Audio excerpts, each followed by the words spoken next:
d'appréciation qui sont tout à fait importants.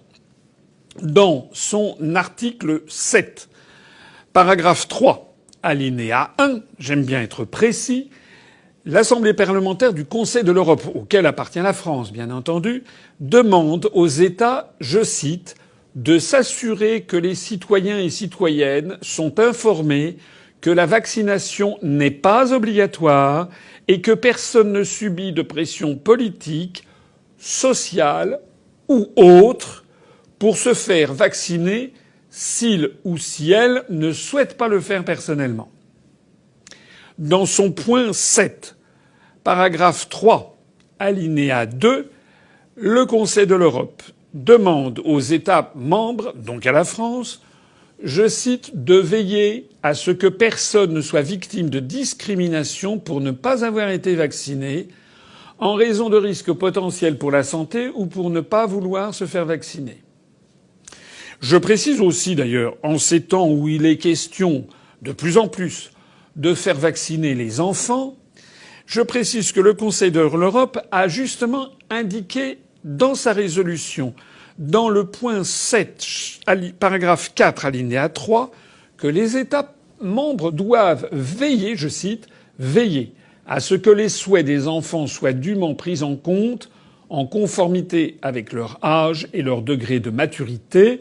Lorsque le consentement de l'enfant ne peut pas être donné, par exemple s'il est trop petit, de veiller à ce qu'un accord reposant sur des informations fiables et adaptées à son âge soit donné sous d'autres formes.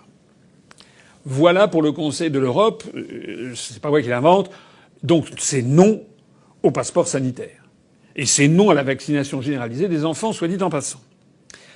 Et puis il y a des États dans le monde, et notamment dans le premier État du monde par la puissance économique et militaire, les États-Unis d'Amérique. La secrétaire en charge de la presse à la Maison-Blanche, Madame Jane Psaki, début avril, a fait cette déclaration. Écoutez bien la porte-parole de la Maison-Blanche. Elle a dit, je cite, le gouvernement ne le fait pas aujourd'hui et ne soutiendra pas une procédure qui exige de porter sur soi des preuves de vaccination. Il n'y aura pas de base de données fédérale ou de mandat fédéral exigeant chacun d'obtenir une preuve de vaccination. Donc, monsieur Joe Biden, dont tous les médias, dont monsieur Macron et dont tous les bien-pensants ont plein la bouche, même monsieur Joe Biden et son administration disent non au passeport sanitaire obligatoire aux États-Unis. États-Unis, où d'ailleurs d'ores et déjà 7 États sur 50 ont interdit le passeport vaccinal. Je me plais à les énumérer ici. Il s'agit de l'Arizona, de l'Arkansas, du Dakota du Sud, South Dakota, de la Floride, de l'Idaho, du Montana et du Texas. On voit d'ailleurs dedans des États assez éloignés des grandes agglomérations comme l'Idaho ou le Montana, et puis d'autres qui sont des États géants comme la Floride ou bien le Texas. En conclusion, je considère qu'il est inconcevable qu'un passeport vaccinal soit imposé de façon obligatoire et sans consulter les Français à tous les Français.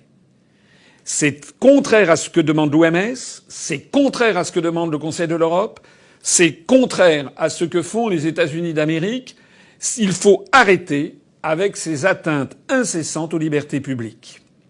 Le pass sanitaire, ça doit être non, de la même façon que l'on ne vous demande pas si vous allez dîner ou dans un restaurant ou si vous allez visiter un musée, si vous êtes séropositif au virus du sida, si vous êtes vacciné contre la tuberculose ou la rubéole, ou bien si vous avez un cancer. C'est absolument inadmissible.